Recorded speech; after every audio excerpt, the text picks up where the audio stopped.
Africa, for Yes, instance. exactly. This is slogan from how many years ago? Yes. So what makes Nigeria giant of Africa if you cannot boast of stable lights? Yeah. Right? And you should also protect the purchasing power of the citizens, because you this see? is the minimum that it should be done, at least, especially during now we have passed through different crises. You have the COVID, you have the before the COVID, people, they have lived the financial crisis. So there are lots of we can say up and downs in the our life cycle, and at least so when we have these crises, economic crisis mainly, so the government is the role of the government, also of decision makers, to keep the purchasing power a little bit, we can say, at a healthier, we can say, status.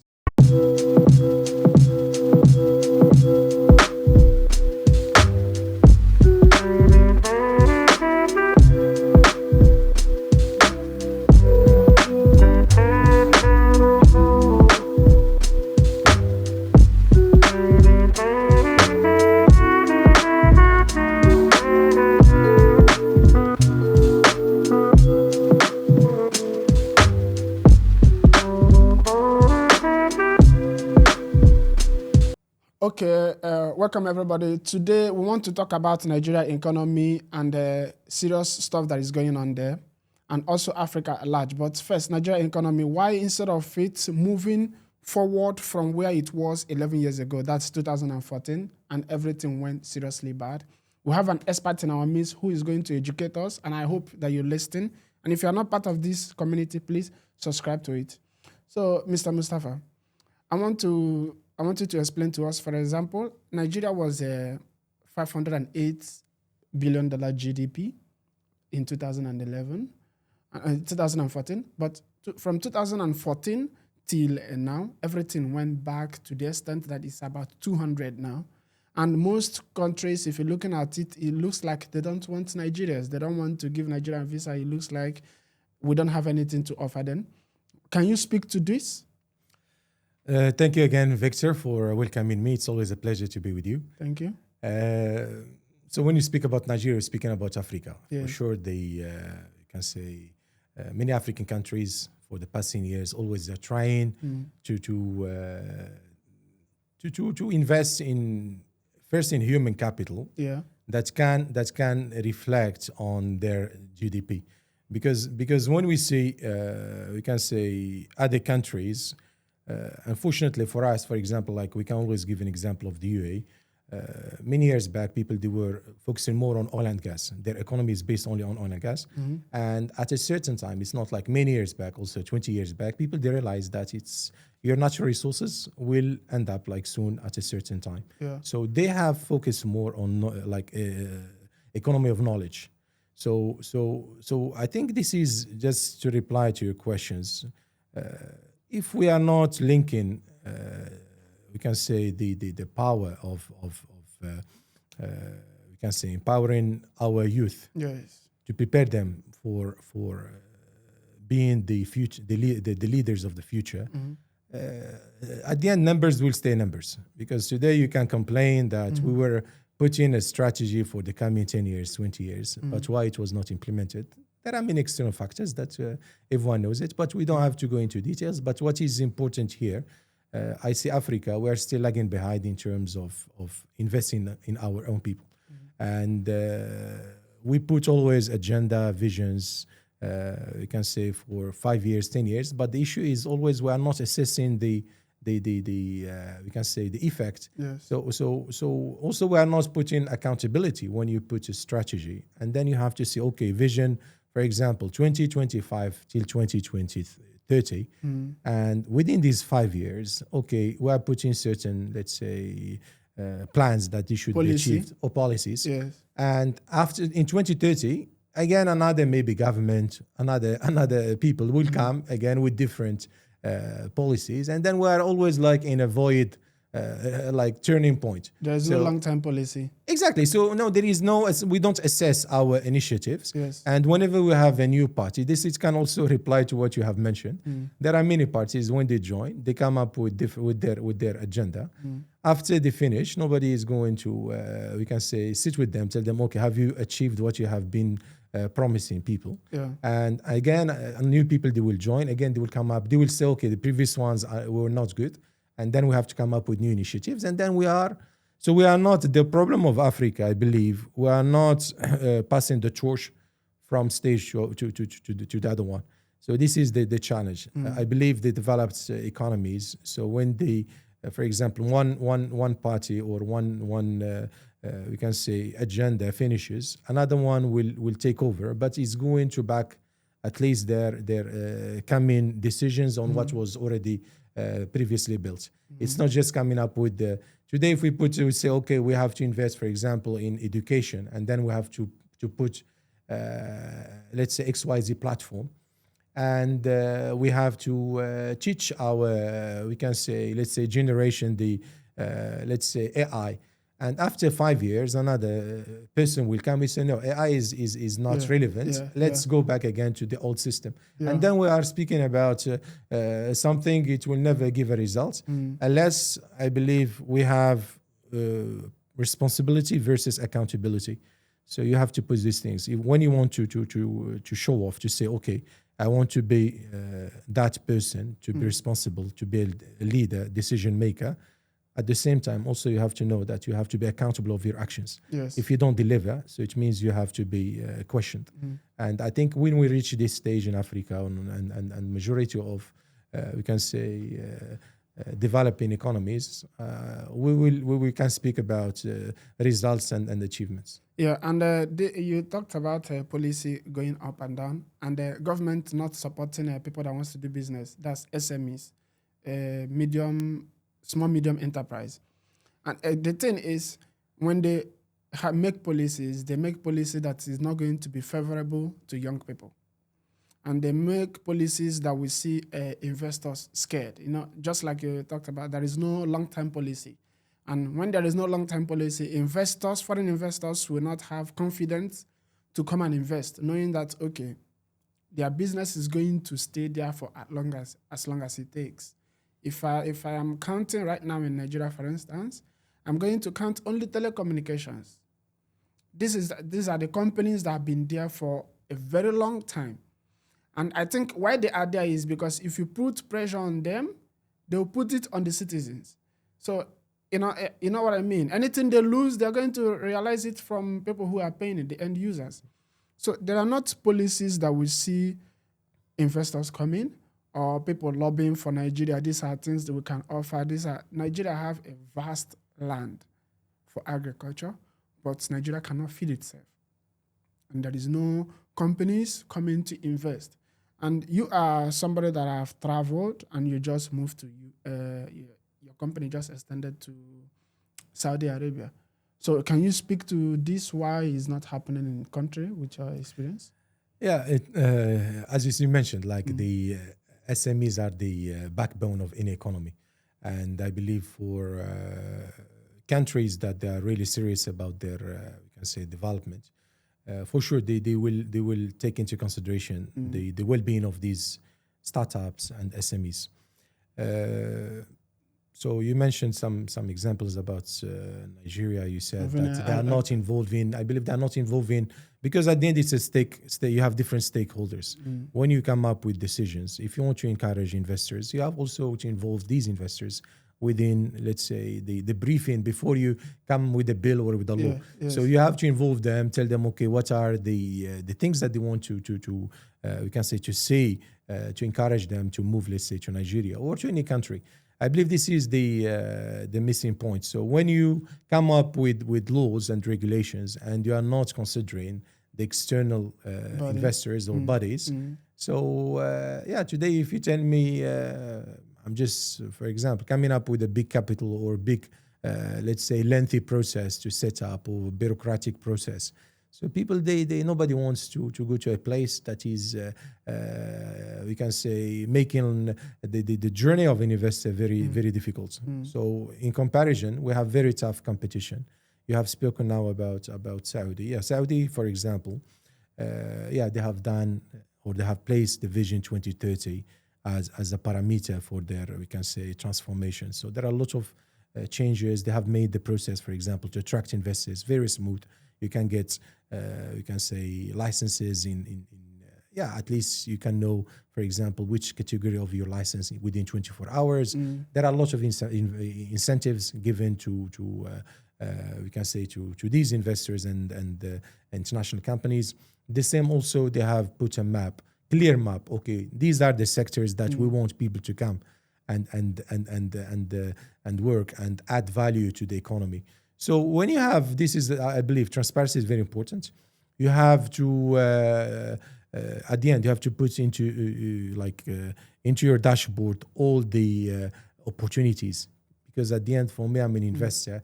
I have different countries, I have different proposals. But when I see the country is really serious, they can support, they can encourage, they are taking initiatives. So in terms of, for example, giving again, the example of Saudi, for them, they want to make things happen. So many years back, we can say now, like starting from 2016, you can see that the country has taken very serious, we can say, decisions in transforming their economy. So one of the things, if you want to, we can say, expose yourself, you have to invest in exhibitions, events. And this is the strategy also we can say Saudi government has developed for the last, we can say, 10 years. Now you can see events in like 2027, you have the Asian Cup. Again, you have the, we can say, Riyadh Expo 2030, and then you have the FIFA World Cup 2034. So you as an investor, when you say country, that they have they give you a menu of events, exhibitions. More than that, in parallel, they are also transforming many laws and regulations. For example, the real estate law in the coming couple of months, January 2026. Now, international investors, they can buy properties in Riyadh, Jeddah, in these big cities. So for sure, we can say it's a matter of what's the value proposition of your country, and based on that, investors will come if they see that the country is serious. And I think it's a straightforward business model. If it's done with maybe in Nigeria, if they are really willing to attract investors and international companies, they have just to put a clear roadmap about why people they have to move there. And lots of people, they speak about Africa as the coming, let's say, dreamland for investors. But still, they're a little bit worried about whom to partner with. Any project, they have to see whether it's backed up by the government. They have to see also the history of the government. Is it stable, or always there is a historical, let's say, fluctuation in terms of, we can say, their rules and regulations. And plus also, what is important, also the financial sector. Because for me, as an investor today, so I have to go to, and then always we give the example of the UAE as a platform. People, they come here because of the ease of doing business, and also because of the financial sector. So the banking system is so smooth. People, they want to move their funds, and they make sure that it's secure, and they can transact with different countries from, we can say, let's say, UAE or any attracting platform. And again, you talked about Saudi Arabia with their new law of real estate development, right? This is good marketing. It's a good PR. I don't think, since here in UAE, I don't think there is anybody that have come out to say, after I bought this land, again, government come to demolish it for whatever reasons. So you bought the land, they've given you all your papers. This land is going to be yours for as long as you want it to be, right? But that is not the case in Nigeria.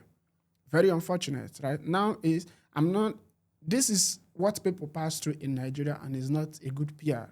And when we come out like this to speak about it, people are watching the videos we're making, right? Yeah. People are hearing what we are saying. If it's somebody that wants to invest in real estate in Nigeria, the person will go and do a basic research to see what this guy is saying. Is it true or no? Then the person will come and see there is a place called Lagos. Every day they are demolishing people's house. Even maybe a house that is over 10 years ago, house that is over, because of political reasons or whatever, they'll come and demolish. That's kind of hard. This is not a good image for the country. Yeah.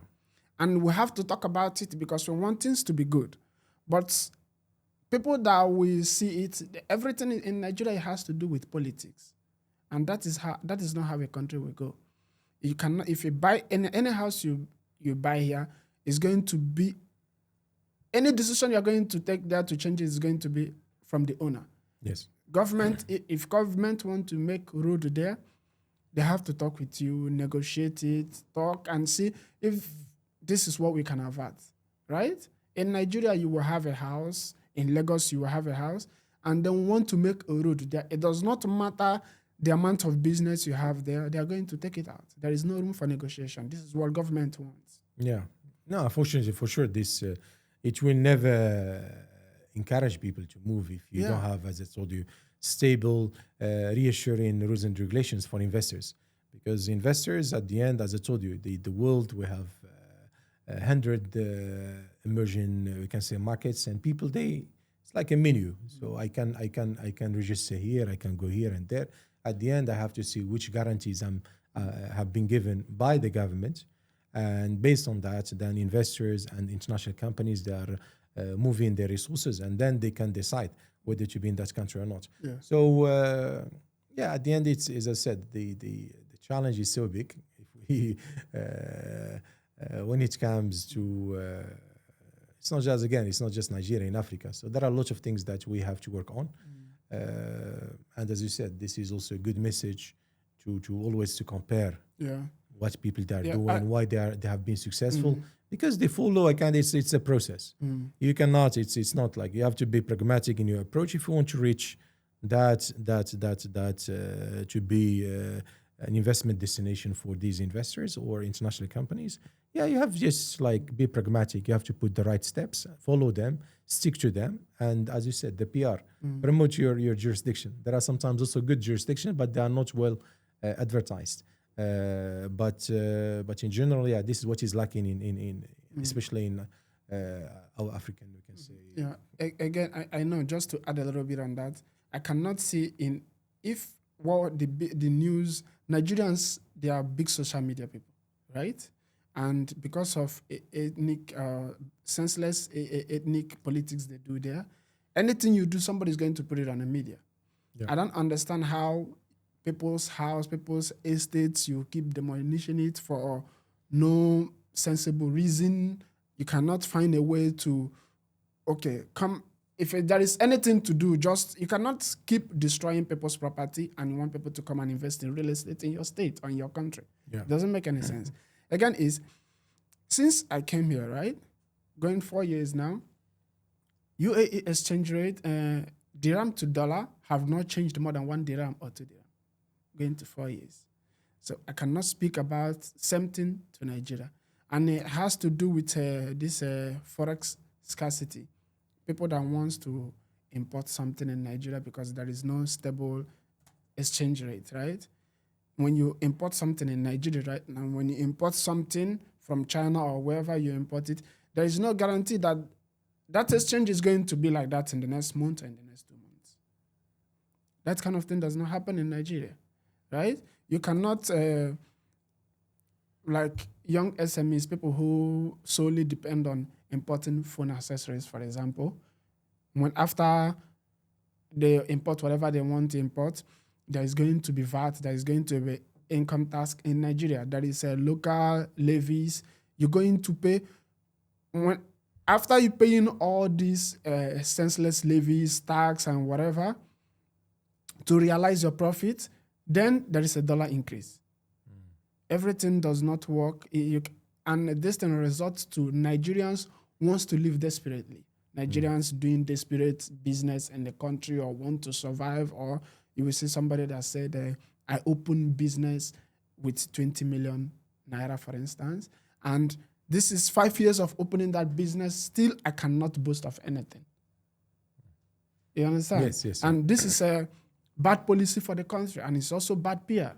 When you hear Nigerians shouting on the social media every day that you cannot do business in Nigeria or a good business with 20 million naira, when somebody hears that, or you say, I just built a shop, for instance, and parking business, and there is a change of government, and somebody come to demolish that that front business for whatever reasons, and this person comes on social media and be shouting for Nigerians to help him.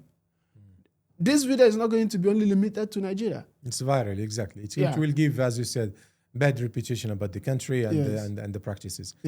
Yeah, it's sad to hear these stories for sure. I have met many good examples of Nigerians overseas, very hard workers. They have very good technical backgrounds. Also, they are holding good positions. Always they're speaking about Nigeria they're just waiting the right opportunity for them. Nigeria is the mother that you have to go back one day. Yes, it's Africa, my Africa, as we say. So always you all these initiatives that you are doing at the end, it's not to criticize, but mainly to add value, to identify you can say the challenges. But more than that, is to find solutions to fix these issues, and you want. Your own people. Those even we have. I think this is also the challenge of majority of Africans. We have very good, qualified profiles overseas. Imagine, for example, I'm just giving an example. We need, if you see how many decision makers in our, let's say, parties, and maybe we need 2,000, 3,000 qualified people. Imagine we take them from Diaspora, from people that are living overseas, and these people. They are bringing their background, experience, and they go back to Africa and to be involved, let's say, in politics but to be decision makers. So I think we can fix lots of problems of the. I'm not saying that people locally they are not qualified. For sure, we have very good qualified people. They have they are jealous about the economy, about their own country. But it will be good also to mix them with people they have been outside. They have sometimes when you are an immigrant, especially an expat, you know more things about your home country and you follow every single details rather than somebody who is already inside. And I think after 20 years or 30 years, for example, being outside, you want to add value. You want to be part of that active changes of your country. It's a call for any decision maker so to take care of these talents outside, because these people they have been qualified, they have been maybe educated in very can say good universities, they have worked with big international companies, so they need just that opportunity to be involved, and when they are involved, I believe they can deliver. And this is what is lacking in I believe in the majority of the African countries.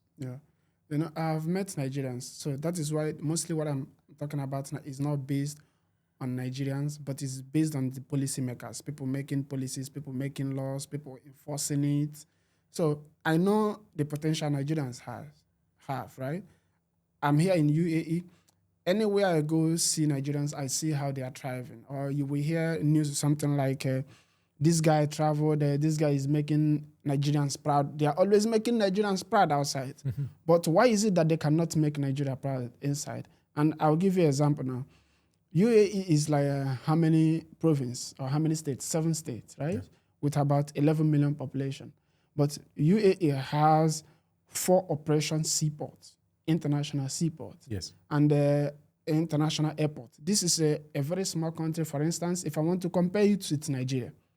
Nigeria now has 36 states with over 230 million people. Yes. And they have only 4 seaports. Yeah. They have only 4 seaports. And the international airports only same like that, 5 seaports and 4 international airports. Now, their biggest market in the country, there is no seaport access to it, right? Any market they are going to buy from that side that market has to travel 450 something kilometers for that market to get there. This is not a policy that people that wants their country to move forward. This is not the kind of policy they make. They have to find a way. All the countries in UAE, they have a airport, they have seaports. Why is it like that? For a small country, now I made a video on my last episode. I said that Nigeria cannot compete with UAE. 200 million people cannot compete with 11 million people. 200 million people with 36 states cannot compete with 11 million people with 7 states. It does not make any sense. What policy is this people making? Now, you hear that for the past 2 years, our currency have moved from 600 naira to 1,600 within the space of 2 years. Why? What happened? Who is in charge of this? If this is a company, it needs complete overhaul. You understand? Yes. Because if this guy, Tim Cook, that's the CEO of Apple. Within how many years Tim Cook took Apple from $100 billion market cap to $4 to $3 trillion? How did it happen? How is Nigeria moving from 500 billion to 200 billion? What happened? What policies are they making? Who is making these policies? And these are people that will keep coming back. But instead of our people looking at it business-wise, because it has to do with business. Yes. It has to do with business. This Nvidia, people working in Nvidia company has more billionaires working in Nvidia than every other company, right? How is Nigeria producing with this potential, this population, vast land, everything, natural resources? How are they producing more poverty in the world than producing millionaires, for instance, or making policies that will see SMEs thrive? What is going on? This is bad policy. Yeah. Right? Or you make a short-term policy that is going to only favor your 4 years, because this is like 4 years. Then if you have to give somebody bribe, you come again for 4 years. Why am I making policy that is not favoring my people? Why am I only making a 4 years policy, and I'm not making long-term policy? You check at Nigerian history, you get to see that it's only 2 companies that have been there for like 50 years. And this is a company that is working hand in hand with federal government. Yeah. You understand? It's not making any sense for a country that wants to compete. It's very unfortunate that every other African country, they only see bad thing when it has to do with Nigeria. Everybody on the internet, everybody is calling Nigeria out. Nobody wants Nigerians. No. If you ask me understanding Nigerians, I would say it's envy. If you ask me understanding Nigerians. But when you look at the policymakers in the country, when you look at the politicians in the country, Nigeria needs full overhaul.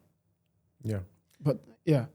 I think, for sure, if we want to speak about the current situation, you will speak like thousands of hours, and you, at the end, you cannot diagnose 100% the, you can say, the current situation. And also you cannot, you try to analyze, but again, you cannot come up with concrete, you can say, solutions, because you are not a decision maker. What you can do is just criticize now, but at least constructive criticism. Yes, but I think what is important for we as African, our responsibilities is to be these good ambassadors of our countries. You have mentioned, for example, that only there is one international company that has been operating in Nigeria for the last 50 years. So let's, for example, make good examples of companies operating also overseas. And then to give also an example to our governments that Nigerians, when they are outside, they can thrive.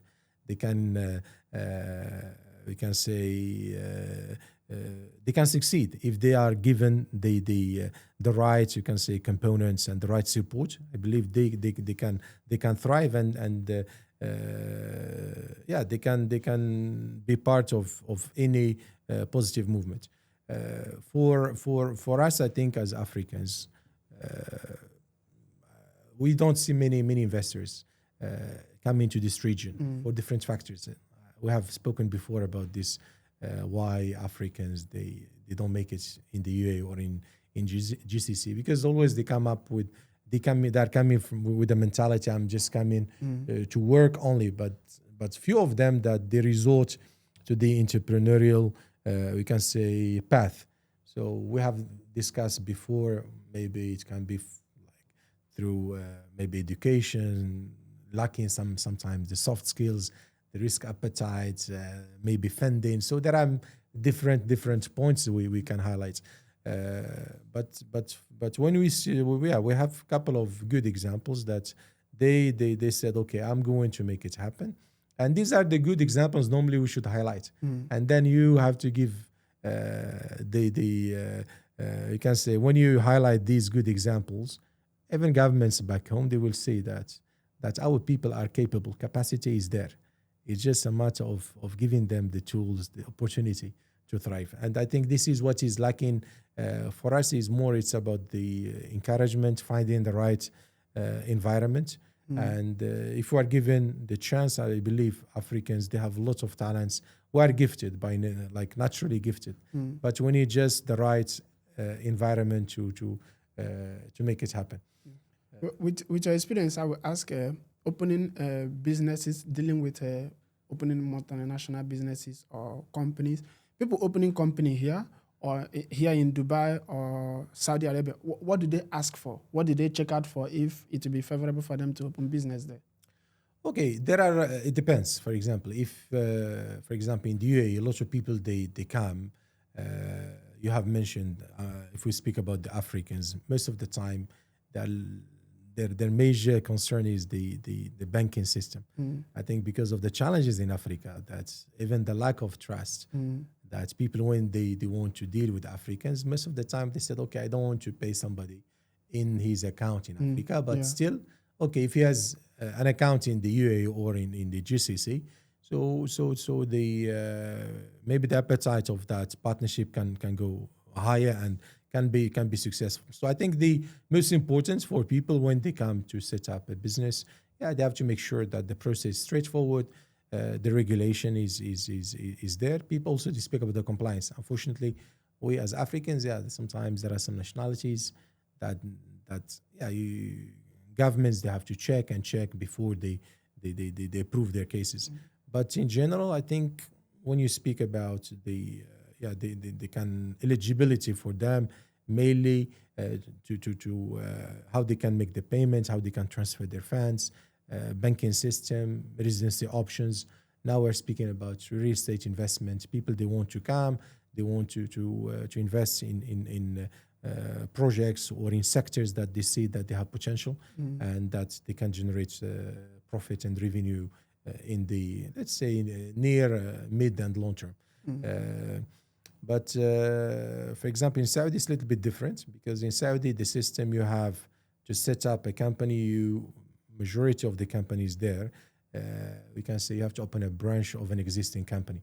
And also you have, so startup also, they have some path, but in general, companies that now they are in the Saudi, majority of them, they are already operating overseas at least a year, and then with a healthy financial record, and then they can expand their business in Saudi. So Saudi is a little bit more, we can say, selective, because for them, they want, as I told you, they have certain sectors. Now they are moving, we can say, the speed at a high gear. Now they have, as I told you, they have many events, and they want those, they have we can say both, they have the expertise and also they have the financial capacity to thrive in such a dynamic market. Yeah, I see almost every 2 months, I see they are having a tech exhibition somewhere. Yes. Every time I see somebody, I'm contacting or people I'm going for this exhibition for this, I'm going for this exhibition. That's people that want their country to grow tech-wise, because everything now has to do with tech moving, and also policy, because we are speaking about policy. Everything that we see your organization, your country, whatever moves forward is good policy. Since I've been here, is there anything, or from your experience, you've gone to buy something? If I want to make instance with rice, I bought this rice. One product, let me say particular product of rice, right? I bought this 20 dirham, for instance. In the next 5, 6, 7 months or 1 year, that rice is still 20 dirham. It has not changed, right?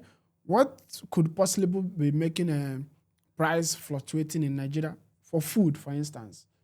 Something you bought right now, $10, for instance, there is no guarantee in the next 1-2 months is going to be $10 in Nigeria. Now, I checked Morocco, I checked Egypt, for instance, their GDP, if it's going to go down, is going to go down, for instance, maybe from 400 billion to 380 or to 300. There is nothing that is going to make that GDP lose 100 billion in the next 1 year or 2 years.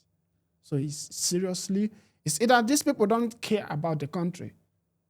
They don't care. They just want to come take whatever they can take because there is no long-term plan for this GDP to move or for this economy to move.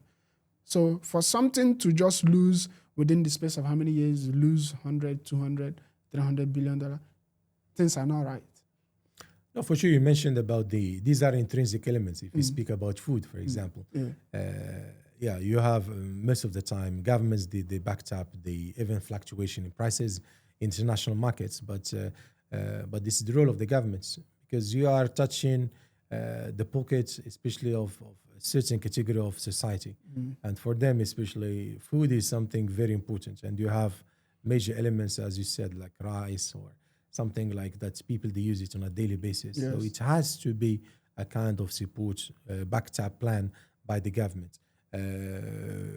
Unfortunately, if you hear these stories in Nigeria, this is really so bad for I'm speaking solely in Nigeria because that is where I'm from. People will come, most people, I don't blame them anyway. You will see some people coming and making some comments, and what I do is I look at their background because I have to look at your background to see why you're dropping that kind of comment, right? Yes. Nigeria, they will say Nigeria is giant of Africa, for instance. Yes, exactly. This is slogan for how many years ago? Yes. So what makes Nigeria giant of Africa if you cannot boast of stable lights? Yeah. Right? And you should also protect the purchasing power of the citizens because this is the minimum that it should be done, at least, especially during, now we have passed through different crises. You have the COVID, you have before the COVID, people, they have lived the financial crisis. So there are lots of, we can say, up and downs in the our life cycle. And at least, so when we have these crises, economic crisis mainly, so the government is the role of the government, also of decision makers, to keep the purchasing power a little bit, we can say, at a healthier, we can say, status. Yes. Otherwise, you will have, automatically will have some social problems. People they will start making strike, giving, as you said, they're not happy. And then it will lead lots of people, they will start, as you said, like you said, many people they want to leave, they want to look for other countries. This is really bad to hear about Nigeria and the Nigerian economy, but the potential is there again, because when you said Nigeria is the giant of Africa because of the size, because of the resources. Old slogan. Yes, it's old slogan.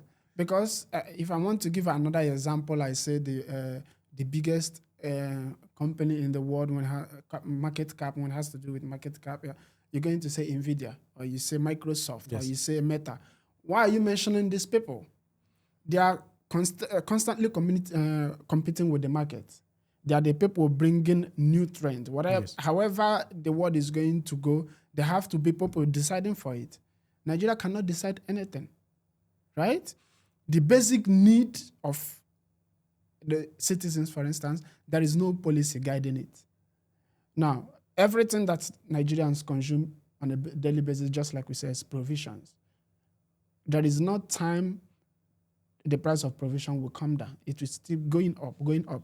If, for instance, the price of this cup went up to $10 because there was an increment on exchange, right? When that thing comes down, that price is not going to come down. That is a bad policy. They're suffering with bad policy, or we are suffering with bad policy. For instance, now, if I have goods coming into my state, for instance, that goods is going to travel by road. It's going to travel 6-7 hours by road.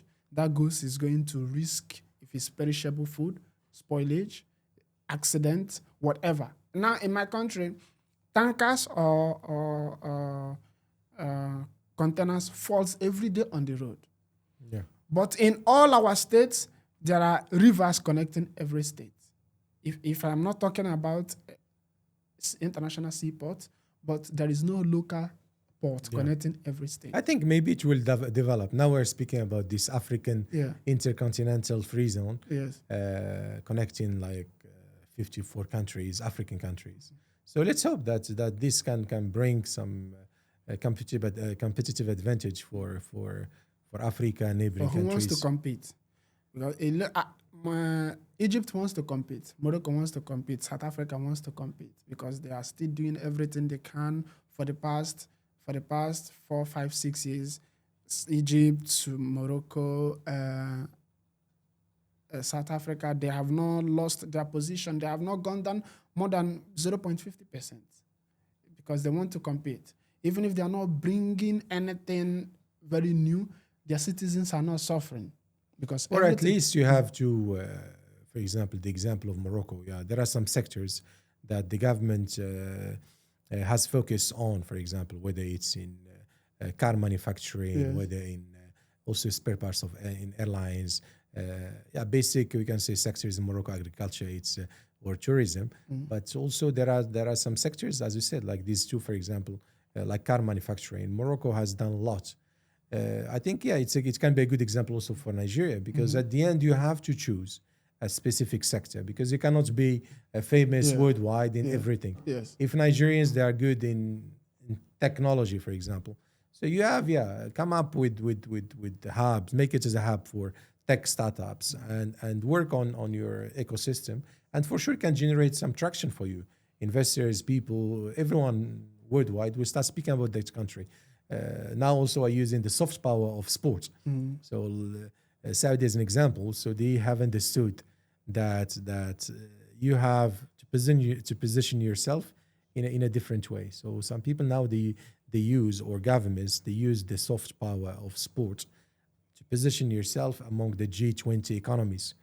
Because today, if let's say if you organize a World Cup, FIFA World Cup, so people, it's not just the World Cup itself, because at the end it's just a tournament of 30 days. But what precedes the tournament, like you have 5, even 6, 8 years before, and also the post tournament. So all these is like a big we can say it's a big process. So where you have to develop your infrastructure, you have to develop also your rules and regulations. Can give also the example of whether Morocco or Morocco 2030, because of the co-hosts with Spain and Portugal, and also you have the FIFA, we can say, World Cup in Saudi in 2030. So you can see a lot of countries, for example, let's say in Saudi, metro was not there. So for me, when I got I'm the host of a big mega projects. So there are some projects, maybe you always postpone them. But when you are placed into reality that you are the organizer, there is an agenda you have to respect, charge, you have to respect. And among this, you have to develop infrastructure, roads, hotels, hospitals. So you accelerate. So I believe these mega events, the development, the economic development, it's a kind of, instead of doing it in 50 years, you accelerate it in 10 years. And this is, a lot of people, they see the organization from sometimes positive, negative, because the budget, that the commitment, the governments. But in terms of the we can say, I believe for the citizens, it's really something important, because when you see infrastructure is developed, when you see sometimes even rules by force, you have to, if you have any old dated or outdated rule that is not convenient with the international standards, because you want to be the host of an event, so you have to be a little bit flexible, and you have to amend it. I think this is it's a tactic. Everyone has his own tactic in life, and the same is the tactics that governments, nations are using. And if you want to can say to achieve something, you need to have the right leaders, because at the end we go back again, leadership, decision making, because without stepping from your comfort zone and say, okay, my current situation is really bad, you are not happy of what you are doing, and you want to make it better, so you just equip yourself first, like intellectually. You have to surround yourself with the right people, and when you surround yourself with the right people, then you can put the right strategy, and then you commit to it, and then you make it happen, and then always there is an evaluation. and then always there is an assessment. There are some things we put a plan, a midterm strategy. It can within the process we can amend it, we can fix it, we can add it, other initiatives. But at the end, we are serious about our approach, and then we stick to it, and then we work on it. Yeah. Yeah, you said about in 2030, Saudi is going to host World Cup, right? No, the 2030 it will be the Riyadh Expo 2030. So normally these like the Expo 2030, at least you have 160 nations that are going to take part. So it's also a huge opportunity also for African countries. So there will be many pavilions there. Like in different, we can say it's the same like what happened before in Dubai in 2021. But what is good for Saudi now, it's an event that will precede the World Cup, and also the government is really 100% engaged in this event. And what's good also, these events now we have seen many we can say regional headquarters, they have moved to Saudi. We are seeing many international companies now, they are opening their branches there. With also, as I told you, regulation, when you put a new regulation that can incite the appetite of investors, like the new law about the real estate. So then you can see I have been in touch with many companies now, especially in the real estate industry, calling, asking, okay, what will happen after 2026? So from let's say investment platform, and also from, I believe also residency side. Now a lot of people, it's the same approach what the UAE used before. People now they instead of thinking of UAE for a short term or a transit country, so when with now people they come, they invest in real estate, they start getting these golden visas. So they believe in the long term, we can say prosperity of the country. It's the same now also for Saudi. So they if you buy a property of 4 million Riyal, so you are eligible to get the premium residency. And just like this guy did also, Donald Trump did for $5 million also. Exactly. Now every country they put a certain figure, and then they work on it. But what's good, as I told you about Saudi, transformation is there. People that are really serious about the vision 2030. There is a big dynamic. You can say a lot of events, lots of discussions, many delegations in and out. So you can see that the country is moving. Something you can say positive is going to happen here. Like I wanted to give an example of US is going to hold World Cup, and I think after US is going to Saudi, right? After the US, it will be Morocco, Spain, and Portugal. So you have 2026. You have in the States. You have in it's also a co-host. States, Canada, and Mexico. 2026 this year, or basically the coming year. Then you have 2030, where you have Morocco co-hosting with Spain and Portugal, and then 2034 you have Saudi.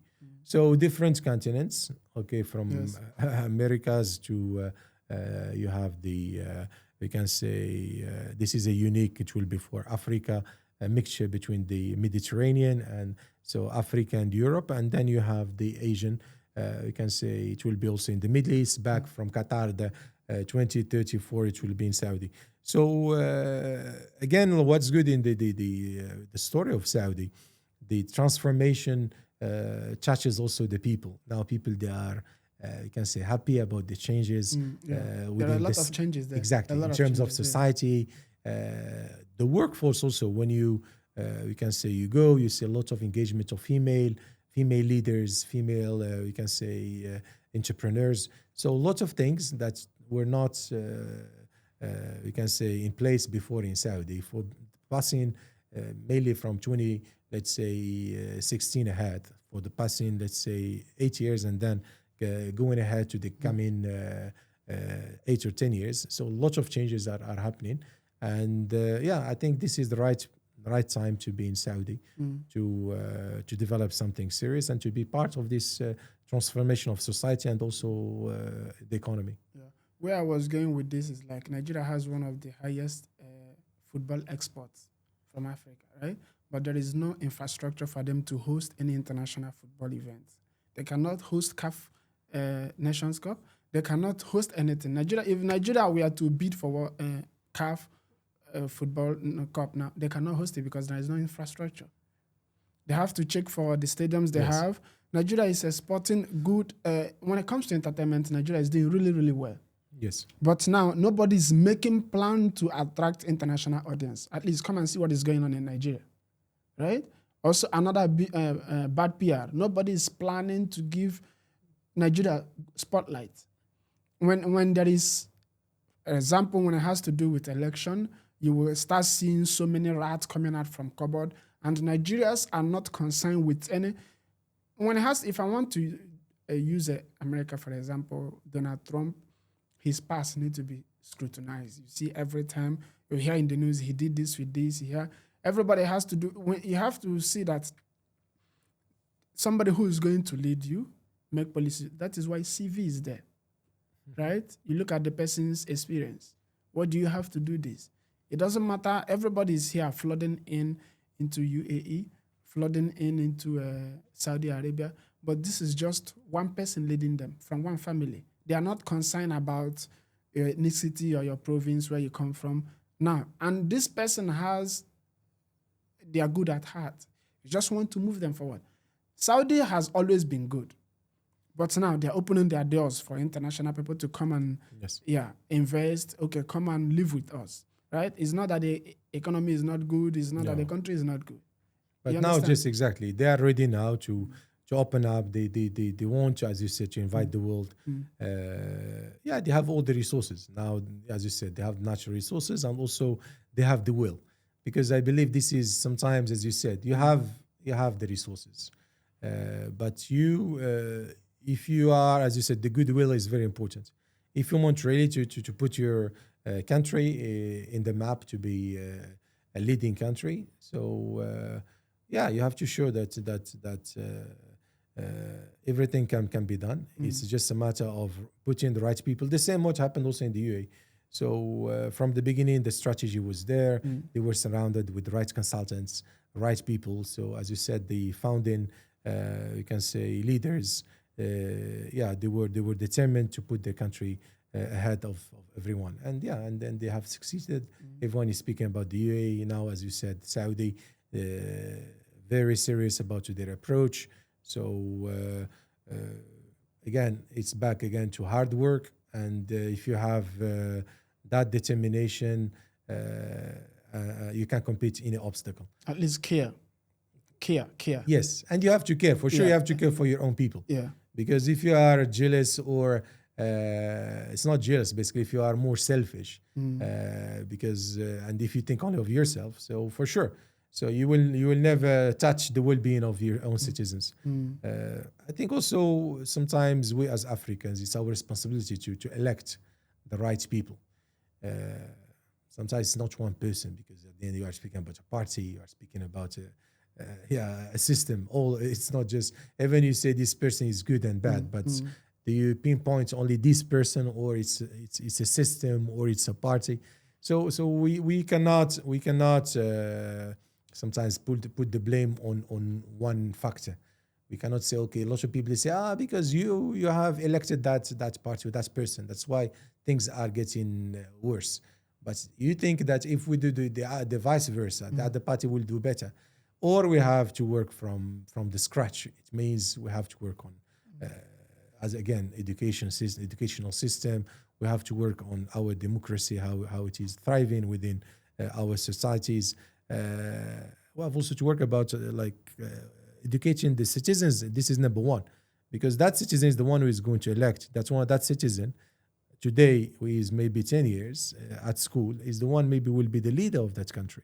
So it's not just you cannot put the blame on one person or one we can say factor that affects the current situation. But it's more about again, you have to deep dive to understand the cause and why we have attained this situation.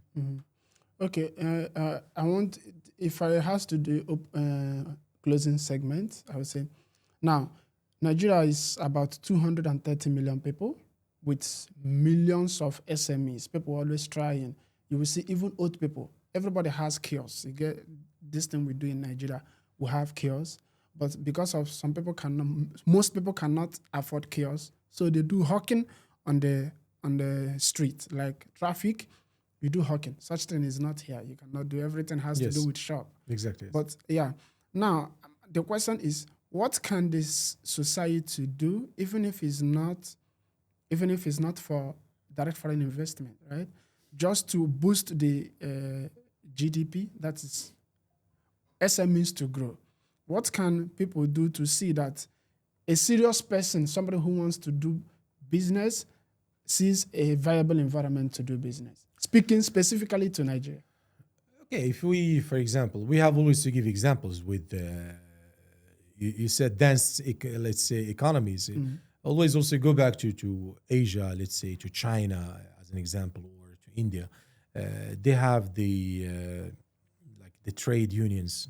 So again, back to the private sector, because if these, you said the streets traders, exactly, hawking, and so if they, I think you have to have this union, we can say trade union. They have to combine their efforts. Then their voice can be heard, whether locally or internationally. There are many opportunities if they look for it, but again, they cannot work individually. If they work as a cluster, so you develop a cluster, a lobbying cluster, and the same also for China. There are lots of factories, small factories. They don't have the power, for example, to attend events overseas. But because they are part of a trade union, there are initiatives. Again, we go back to the government initiatives that they can support these small startups or solopreneurs sometimes to be visible. Sometimes people, they cannot go outside, but they create platforms digitally. Now everything can be done online. Yes. So in this case, I think the right approach, since in Nigeria you have lots of tech companies, they have to develop some platforms that they can also trade it overseas. So instead of coming, if you complain today I cannot do anything, but if we are 100 small, let's say, SMEs, we combine our efforts maybe in one platform. That platform, it can be as a proof of concept. Wherever you want to speak with any, we can say, authority, organizing committee, anything, you can always show it. But you have to start from something. People, how do we know you? Again, back to PR, and so you have to combine efforts, produce something. As I told you, a platform or any proof of concept, people, they can see it, and then you don't have to wait others to promote you. So you can approach many countries, as I told you, they look for these startups, and they can also give you funding options. And this is very important because I think now you have to take initiatives by yourself. But again, when it comes to big number, to a specific country, it's better to work as I told you, as a cluster, as a group. And then you can look for there are many, I have seen, like many it's not just like there are many we can say federations. There are many organizations that they look for these startups, but you have to approach them and get in touch with them and find a way to protect them, because there is no protection for them. For sure. Protection, you have to protect yourself by yourself. It's your intellectual property. You have to, nobody will protect it for you. So you are responsible of any action you are taking. If you say today, I am a startup, I'm not happy with my current situation in Nigeria, for example, and you want to seek other markets, it's you. You have to be aware about the rules and regulations, how it works internationally, and educate yourself. Yeah, what I mean by protecting them is if I am somebody that everything I do is based on imports, right? Now, there is no specific import duty that I'm going to pay. It's going to be from hand to hand. You understand? And when my goods arrives, there is no safe guarantee road for that goods to get to me. I cannot buy something right now, and that after weeks of days of importing that in, because we are not manufacturing it, is also going to travel on a bad road 200 kilometers or 300 kilometers, taking levies. Let me not call it bribe. Giving levies on the street, like this vigilante police people. We do it. You give them levy, give levy for your goods to get to the location where it's supposed to be. And when that goods gets there, if it's perishable, just like we said, everything is not going to be intact. Yeah, unfortunately, when we'll have this self-sufficiency in Africa, so we will have, for example, now unfortunately in Africa we have the resources, but the resources are processed outside and then they go back to Africa. And this is always we mentioned this when we have this self-sufficiency that our resources can be processed internally. So then we can speak about. We don't have to speak about these challenges and these problems. So you don't have to complain about the supply chain, why it's delayed, who is going to control the tariffs, all these things. But if you produce it locally, so again, it's not just a combination. It's a combination of the responsibility of the government, responsibility of these people as well who are complaining. But the change will happen as soon as there is a good intention, people that are aware that the challenges are there, we need to overcome them, because sometimes that self-awareness is the starting point. Yes. When you are aware that you are not happy, you have the resources, you see that you have the potential. What is lacking is, okay, sometimes regulations, so I think with time, with working on these challenges and problems, we will going to overcome them, and at a certain time we will hopefully we will see Nigeria, other African countries competing within different markets. Another, yes. Yeah. Okay, thank you for coming, Mr. Thanks, thank you, thanks, it was Victor. amazing having you, Victor. My pleasure. Thank you.